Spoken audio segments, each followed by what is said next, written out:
오시리아 관광단지의 대형 가구 매장이 문을 열었는데 인근 주민들은 본격적인 교통대란이 발생할 것이라며 대책 마련을 요구하고 나섰습니다.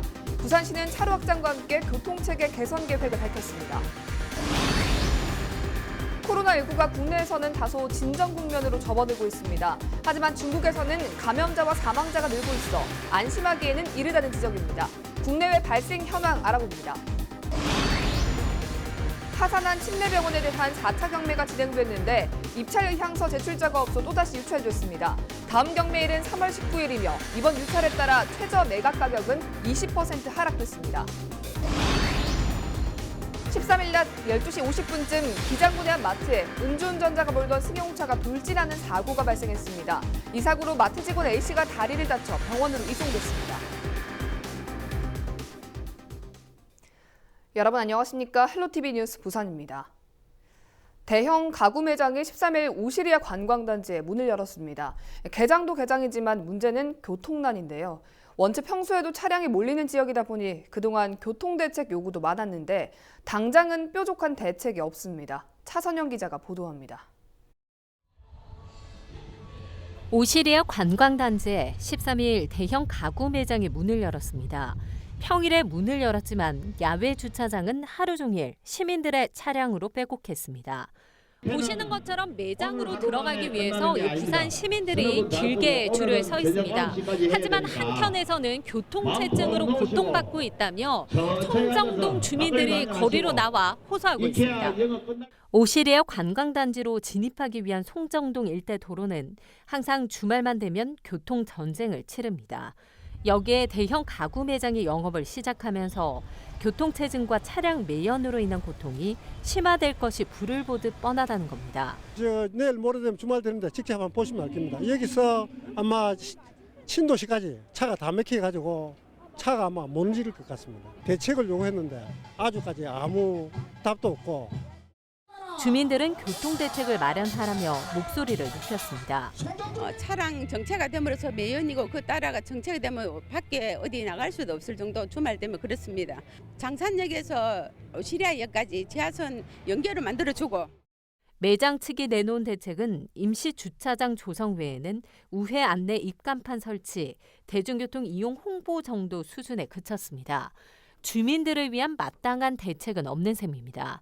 한편 부산시는 이 일대 교통 혼잡을 막기 위해 광업골 교차로 1개 차로와 기장 해안로 1개 차로를 확장했습니다. 또 스마트 교차로 교통정보 수집 장치를 설치해 정보 수집 후 앞으로 교통체계를 개선할 계획을 밝혔습니다. 중장기적인 계획에 오시리아역에서 관광단지, 송정역, 장산역으로 이어지는 동부산선 노선이 검토되고 있지만 추진 여부는 불투명합니다. 동해선 운행 간격을 현행 15분에서 10분으로 줄여달라는 요구조차 코레일에서 차량 구입비 200억을 부산시에 요청하면서 이마저도 쉽지 않습니다. 해운대 LCT 그리고 기장 일광신도시 그 사이에 조성된 오시리아 관광단지, 해운대구와 기장군 등 인접한 지자체에서 교통대책을 요구하는 목소리가 높습니다. 하지만 당장의 교통대란과 주민들의 불편을 피하긴 어려워 보입니다. 헬로티비 뉴스 차선영입니다. 국내에서는 코로나19가 다소 진정 국면으로 접어든 것 같습니다. 하지만 중국에선 아직 진정될 기미를 보이지 않아 안심하기엔 이르다는 지적인데요. 국내외 발생 현황 장보영 기자가 전해드립니다. 코로나19의 확산 추세는 중국을 중심으로 여전히 심각한 상황입니다.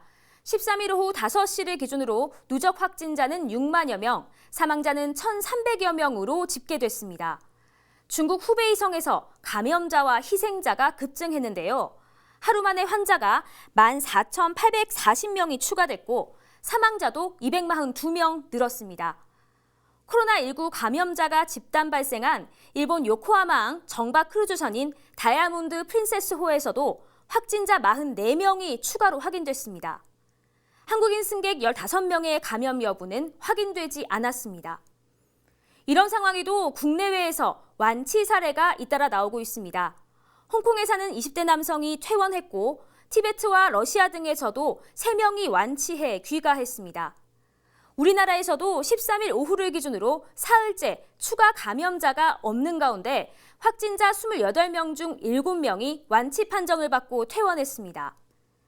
세 번째 전세기편으로 입국한 우한 교민 중 의심 증상을 보인 한국인 3명과 중국인 2명도 모두 음성 판정을 받으면서 국내 확진자 수는 점차 둔화되는 추세입니다. 하지만 안심하기는 이릅니다.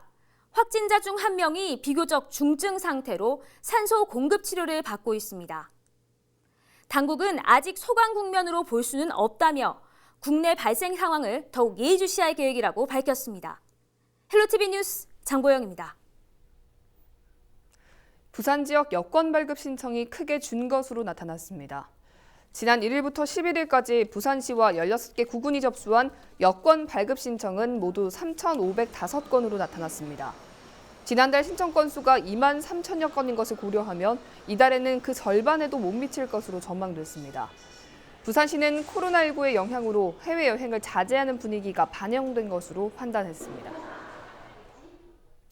침례병원 4차 경매가 또다시 유찰됐습니다. 13일 오전 부산지방법원 경매 4개에서 침례병원 4차 경매가 진행됐는데 입찰 의향서 제출자가 없어 다음 경매 기일로 매각이 연기됐습니다. 다음 경매일은 3월 19일이며 이번 유찰에 따라 최저 매각 가격은 20% 떨어진 352억 원입니다. 부산 진역 역사의 상업 개발을 반대하는 목소리가 커지고 있습니다. 부산 시민단체 협의회 등 40여 개 시민단체는 13일 한국철도시설공단이 영남본부 사업관리비라는 명목으로 상업시설 개발 계획을 추진하고 있다고 주장했습니다. 협의회 등은 부산 진역 일대를 시민의 품으로 돌아가도록 북항 2단계 통합개발 기본계획에 포함해달라고 촉구했습니다. 또 오는 18일 예정된 동구 건축심의위원회에서 시민의 뜻이 반영된 결과가 나와야 한다고 밝혔습니다. 4.15 총선 본선 티켓을 놓고 출사표를 던진 예비 후보들의 발걸음이 빨라지고 있습니다. 부산방송에서는 각 선거부별 예비 후보들을 만나보고 있는데요. 부산 진구 을선거구 여야 4명의 후보가 선거운동을 펼치고 있습니다. 보도에 김한식 기자입니다. 부산진 을에 출사표를 던진 예비 후보는 모두 4명. 여당인 더불어민주당은 약사 출신 선후배가 당내 경쟁을 벌이고 있습니다. 부산 진구 약사회장을 지낸 김승주 예비 후보는 젊은 피를 앞세우고 있습니다. 김 후보는 지역 골목골목을 다니며 지역 현안을 고민하고 대안을 마련하는 후보가 되겠다며 자신이 본선 경쟁력을 갖춘 후보라고 강조했습니다. 부산 진구는 과거에 화려했던 시절을 지나서 지금은 떠나는 도시가 되었습니다. 다시 살고 싶어 돌아오는 도시, 그리고 아이 키우기 좋은 도시, 그리고 미래가 있는 부산, 미래가 있는 대한민국을 위해서 힘써보겠습니다. 거기에 대한 일꾼이 되겠습니다.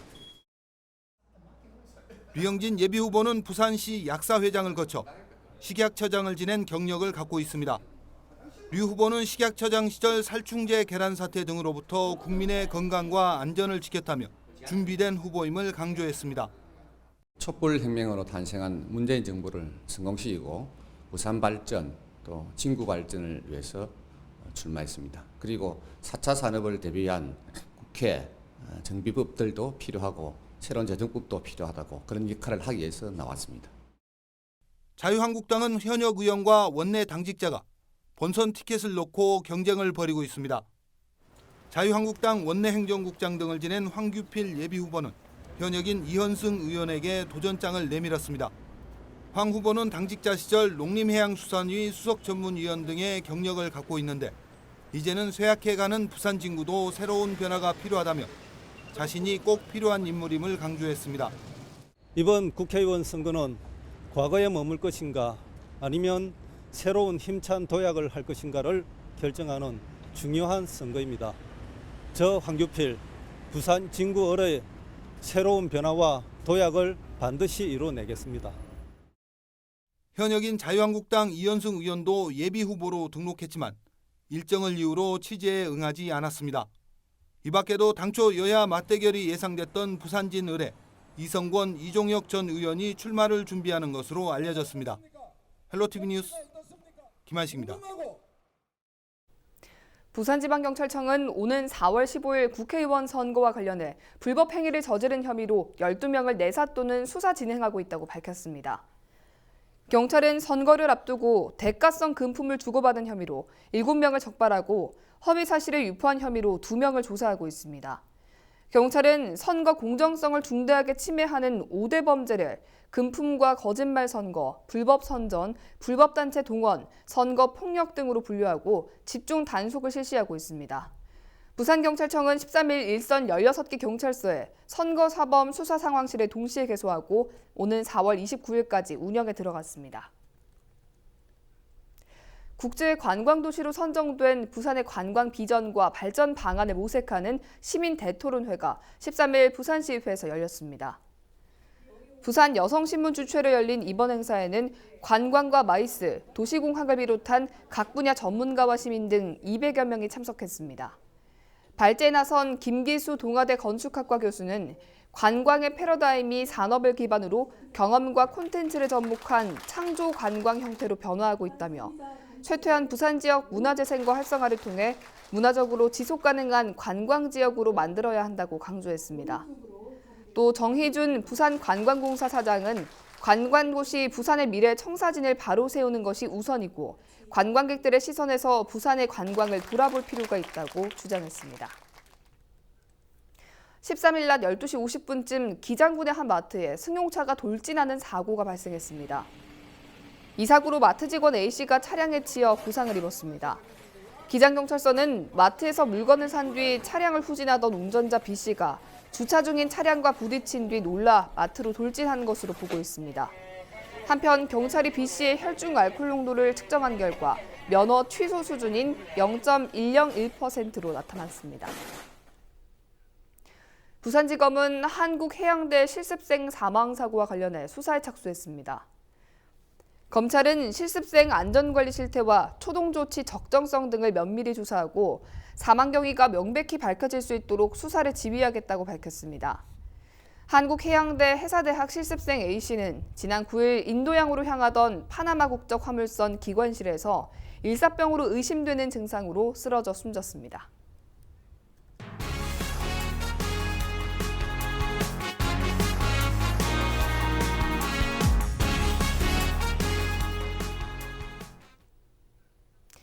지난해 10월 태풍 미탁이 왔을 때 강서구 가덕진성의 성벽이 무너져 내렸습니다. 주택이 큰 피해를 입을 뻔했고 주민들도 당시에 크게 놀랐었는데요. 성벽과 맞닿아 있는 다른 집에서도 붕괴 흔적들이 보이고 있지만 복구나 조사를 위한 예산 마련은 더디기만 합니다. 박재한 기자입니다.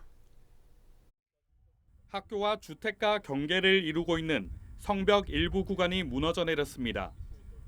주택과 바로 맞닿아 있는 가덕진 성입니다.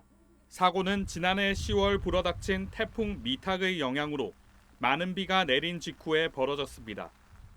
초등학교와 맞붙어 있는 가덕진성 옹벽입니다. 보시는 것처럼 성벽의 50cm 정도가 밑으로 무너져 내린 상태입니다. 다행히 인명피해는 없었지만 주민들은 놀란 가슴을 쓸어내렸습니다. 무너져 내린 돌들은 마당 여기저기에 놓여 있습니다. 오래돼가지고 성벽이 항상 무너질 거로 예상을 하고 있었는데 실제 비가 이제 폭우가 많이 오니까 무너졌고 마치 사람은 없어서 다치지는 않았지만은 돌이 굴러져 내리면서 그 옆에 있던 어른들이 많이 좀 놀랐습니다. 관계기관의 움직임은 더뎠습니다. 주민 민원은 교육청과 지자체, 문화재청을 거쳐야 했습니다. 사고 한 달 만에 임시 조치로 그물을 씌워놓은 게 전부입니다. 오래된 나무들이 성벽을 밀어내면서 배부름 현상 등이 곳곳에 나타나고 있습니다. 성벽과 맞닿은 민가만 10여 호에 이르지만 가덕진성은 비지정 문화재로 지자체에서 보호나 관리를 위해 예산을 투입할 근거가 없어 사실상 내버려두고 있는 실정입니다. 진짜 가치 있는 문화재 같으면은 우리가 보존을 하고 길이 또 후손들한테 물려줘야 되지만은 그렇지 않으면은 지금 현재 사람들의 생활에 불편함이 없도록 빠른 조치를 취해 주시는 것이 좋다고 생각합니다. 강서구는 현재 정밀 발굴 조사와 복구에 필요한 국비를 시를 통해 신청해 놓았지만 조사에 걸리는 시간과 복구 시점은 알 수 없는 상태입니다. 이게 좀 절차가 좀 있습니다. 하고 있는 상태인데 저희도 딱히 좋은 방안은 지금 마련하지는 못했고요. 해빙기와 함께 봄을 재촉하는 비가 이어지면서 성벽 안전에 대한 주민 우려는 더 커지고 있습니다. 티브로드 뉴스 박찬입니다. 부산 지역 임산부들을 위한 콜택시가 운영됩니다. 부산시는 임산부에게 이동 편의를 제공하기 위해 임산부 콜택시인 마마콜을 다음 달 16일부터 운영한다고 밝혔습니다. 부산에 주민등록을 둔 임산부는 임신 확인증을 발급받은 시점부터 출산 후 1년까지 마마콜을 이용할 수 있습니다. 요금은 일반 택시의 65%며 월 4회 기준으로 2만 원 한도에서 이용 가능합니다. 회원 가입은 다음 달 1일부터 시작되며 스마트폰 어플리케이션을 내려받아 증빙 자료를 제시하고 등록하면 됩니다. 부산교육청이 고등학교 1학년 학생들에게 손바닥 헌법책을 지급하기로 했습니다. 전체 76쪽으로 만들어지는 손바닥 헌법책은 1919년 공포된 대한민국 첫 헌법과 1987년 공포된 현행 헌법, 1948년 유엔이 선포한 세계 인권선언 등을 담고 있습니다. 교육청은 대한민국 임시정부 수립 기념일인 4월 11일에 열릴 토론대회에서 이 책을 기본 교재로 활용할 예정입니다. 2020년 지역산업 맞춤형 일자리 창출 공모사업에 중구청이 지원한 V커머스 창업 멘토링 지원 사업이 선정됐습니다. 이에 따라 중구청은 국비 5천만 원을 지원받습니다. V커머스 지원 사업은 소자본으로 창업이 가능해 20대에서 40대 실업난 해소와 지역경제 활성화를 위해 소자본 창업을 지원하는 것입니다. 교육생 모집과 일정 등 세부 사항은 중구청 일자리 경제과로 문의하면 됩니다.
우리 지역 인사동정입니다.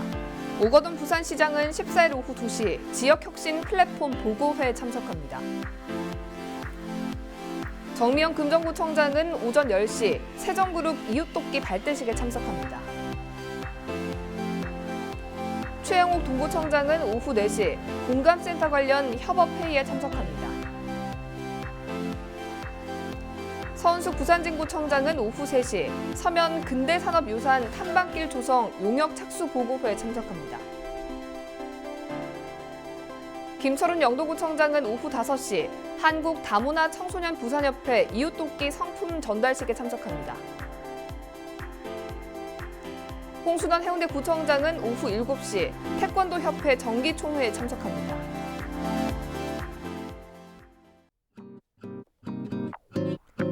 (2월 14일) 기상정보입니다. 14일 금요일 부산 아침 최저기온 9도, 낮 최고기온 16도 보이겠습니다. 구름 많다가 오후 한때 비가 내리겠습니다. 전국 날씨입니다. 전국이 가끔 구름 많은 가운데 남해안과 제주도는 대체로 흐리고 새벽부터 낮 사이 곳에 따라 비가 내리겠습니다. 바다 날씨입니다. 남해상에는 짙은 안개가 끼가 있으니 해상 안전사고에 유의하시기 바랍니다. 주간 날씨입니다. 부산은 주말 동안 흐리고 일요일 오전에 비가 내리겠고요. 다음 주부터는 다시 기온이 뚝 떨어질 전망입니다.